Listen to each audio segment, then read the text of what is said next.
Hi viewers అందరికి welcome friends, మన ఛానల్కి స్వాగతం friends. Match number 26 Gujarat Titans versus LSG మధ్య మ్యాచ్లో లక్నో సూపర్ జైంట్స్ 6 వికెట్స్ తేడాతో ఘనమైన విజయాన్ని సాధించి పాయింట్స్ టేబుల్లో థర్డ్ ప్లేస్కి అయితే రావడం అయితే జరిగింది. సో మ్యాచ్ ఎలా సాగింది ఏంటి అని వివరాలకు వెళ్ళిపోకంటే ముందు ఒక స్మాల్ ఇన్ఫర్మేషన్. గుజరాత్ టైటాన్స్కి ఇనీషియల్గా కగిసర్ రబాడా దూరమైన విషయం అందరికీ తెలిసిందే. సో తాజాగా ఈ లిస్ట్లో ఇప్పుడు మన గ్లెన్ ఫిలిప్స్ దూరం అవ్వడం అయితే జరిగింది ఇంజరీ కన్సర్న్ చేత.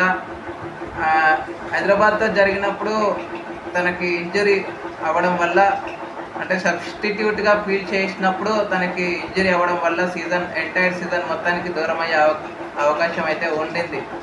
అండ్ అదేవిధంగా మిచ్ మార్ష్ కూడా నిన్న మ్యాచ్లో లేడు, ఎందుకంటే తన డాటర్ హెల్త్ కండిషన్స్ వల్ల తను అందుబాటులో లేకపోవాల్సి వచ్చింది. తన ప్లేస్లో వేరే వాళ్ళని ఆడించాల్సి వచ్చింది. సో మరి మిచ్ మార్ష్ త్వరగా ఎల్ఎస్జీలో చేరుకోవాలని అయితే మనం అందరం మనస్ఫూర్తిగా కోరుకుందాం. ఓకే ఫ్రెండ్స్, ఇంకా ఏమాత్రం లేట్ చేయకుండా మ్యాచ్ ఎలా సాగింది అనేది వివరాలకు వెళ్ళిపోదాం. So let's move in to the topic. Hi hello we were అందరికీ వెల్కమ్ ఫ్రెండ్స్, మన ఛానల్కి స్వాగతం. మా ఛానల్లో మీకు కనుక వీడియోస్ నచ్చితే లైక్ చేయండి, షేర్ చేయండి, కామెంట్ చేయండి మరియు సబ్స్క్రైబ్ చేయండి. మరిన్ని నోటిఫికేషన్స్ కోసం పక్కనే ఉన్న బెల్ ఐకాన్ని ఆల్ పైన ట్యాప్ చేయండి. ఆల్ పైన ట్యాప్ చేయడం ద్వారా మేము చేసే ప్రతి వీడియోలని, తాజా వీడియోలని నోటిఫికేషన్లో పొందగలరు. సో టాస్ గెలిచి మొదట ఫీల్డింగ్ ఎంచుకున్న ఎల్ఎస్జీకి మాత్రం ఇనీషియల్గా వాళ్ళు ఏమాత్రం స్టార్ట్ అయితే అందుకోలేకపోయారు, ఎందుకంటే బౌలింగ్ చేంజెస్ రాంగ్గా ప్రూవ్ అయ్యాయి అండ్ కొన్ని రన్స్ కూడా ఎక్స్ట్రాగా ఇవ్వడం అదైతే జరిగింది. సో సాయి సుదర్శన్ మంచి 50తో ఆకట్టుకోవడం అయితే జరిగింది. శుభ్మన్ గిల్ అంతకంటే ముందు తన హాఫ్ సెంచరీని అయితే కంప్లీట్ చేసుకున్నాడు 60 రన్స్ వేసి. ఆ తర్వాత ఆయన 60 రన్స్ వద్ద ఉన్నప్పుడే ఈ సాయి సుదర్శన్ కూడా 56 రన్స్ వేసి స్కోర్ 120 వరకు ఒక వికెట్ కూడా పడలేదని చెప్పుకోవచ్చు. ఎప్పుడైతే శుభ్మన్ గిల్ 60 రన్స్ వేసి అవుట్ అయ్యాడో సాయి సుదర్శన్ కూడా వెంటనే ఓవర్ల వ్యవధిలో ఇద్దరు కూడా అవుట్ అవ్వడం జరిగింది. అయితే ఏ లెంత్ వేయాలి, ఏ లెంత్ వేయకూడదు, పిచ్లో ఏ లెంత్ వేస్తే డిసపియర్ అవుతుంది, ఏ లెంత్ వేస్తే మనకి అడ్జస్ట్ అవుతాము అనేది అండర్స్టాండ్ చేసుకున్నారు. దానికి తగ్గట్టుగానే గేమ్ని అడాప్ట్ చేసుకున్నారని చెప్పుకోవచ్చు ఎల్ఎస్జీ. అంటే ఒకనొక స్టేజ్లో 200 వచ్చే స్కోర్ని 180 వరకు రిస్ట్రిక్ట్ చేయగలిగింది అంటే వాళ్ళు అడాప్ట్ చేసుకున్న గేమ్ని బట్టి చెప్పుకోవచ్చు. అయితే జాస్ బట్లర్ 16 రన్స్ చేయగా వచ్చిన వాళ్ళు వచ్చినట్టుగానే వెనుదిరిగారు. కాకపోతే అంతో ఇంత స్కోర్ 180 వరకు రీచ్ అవ్వగలిగింది అంటే రుతర్ఫోర్డ్ వల్లే తన స్కోర్ అయితే రావడం జరిగింది. 22 రన్స్ అయితే చేశాడు. అయితే ఒకే ఓవర్లో డబల్ వికెట్ బ్రేక్ త్రూస్ వచ్చాయి. రాహుల్ త్రిపాఠి లాస్ట్ మ్యాచ్లో 24 రన్స్ చేసినప్పటికీ మ్యాచ్లో గోల్డెన్ డక్గా వెనుదిరగడం అయితే జరిగింది.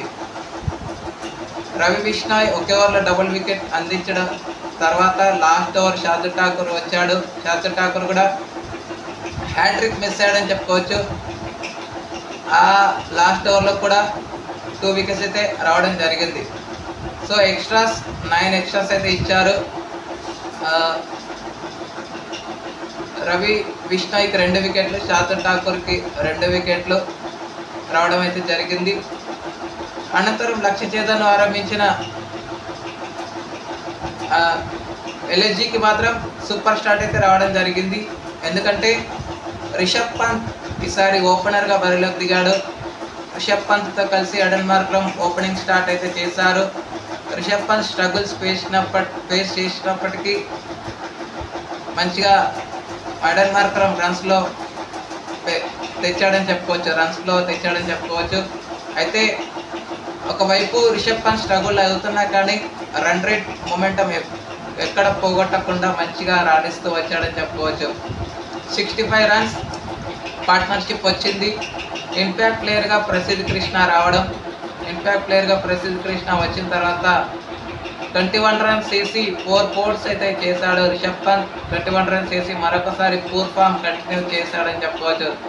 తను అవుట్ అయిన తర్వాత మ్యాచ్ని 1 సైడ్ చేశాడని చెప్పవచ్చు నికోలస్ పురన్. అప్పటి వరకు ఒక్క 4 కూడా లేకుండా 5 సిక్స్లు కొట్టాడు. మొత్తంగా 7 సిక్స్లు ఒక 4 అయితే సాధించాడు నికోలస్ పురన్ తను చేసిన 61 రన్స్లో. ముఖ్యంగా Gujarat Titans Trump card bowler అయినటువంటి సాయి కిషోర్ బౌలింగ్లో 24 రన్స్ అయితే రావడం జరిగింది. అక్కడ గేమ్ మొత్తం మొమెంటం వెళ్ళిపోయింది. 3 సిక్స్లు ఒక 4 అయితే రావడం జరిగింది అక్కడ. ఆ తర్వాత మంచి పార్ట్నర్షిప్ వెళ్తున్న టైంలో 123 దగ్గర 58 రన్స్ వేసి ఎడెన్ మార్క్రమ్ అవుట్ అయ్యాడు.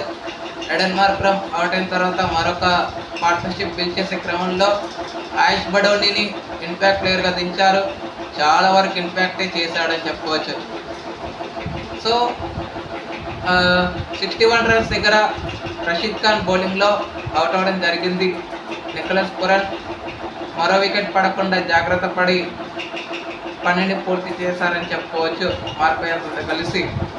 సో వీళ్ళ సైడ్ నుంచి ప్రసిద్ధ్ కృష్ణకి 2 వికెట్లు, వాషింగ్టన్ సుందర్కి 1 వికెట్, రషీద్ ఖాన్కి 1 వికెట్ అయితే రావడం జరిగింది. 6 బాల్స్ 6 రన్స్ ఉన్న టైంలో 5 బాల్స్ 5 రన్స్ ఉన్న టైంలో మంచి 4 కొట్టడం వల్ల గేమ్ మొత్తం ఏకపక్షంగా మారిందని చెప్పుకోవచ్చు. ఇక player of the match award అయితే ఎడెన్ మార్క్రమ్కి వరించడం జరిగింది. Okay friends, thank you. వీళ్ళు కూడా ఎక్స్ట్రాస్ 9 ఇచ్చారు. ఈచ్ టీమ్ 9 ఎక్స్ట్రాస్ అయితే ఇచ్చారని చెప్పుకోవచ్చు. Okay friends, thank you. ఇలాంటి అప్డేట్స్ కోసం ఛానల్ని సబ్స్క్రైబ్ చేయాలి, కామెంట్ చేయండి. మరొక అప్డేట్లో మీ ముందు ఉంటారు ఫ్రెండ్స్. అంతవరకు సెలవు, నమస్కారం.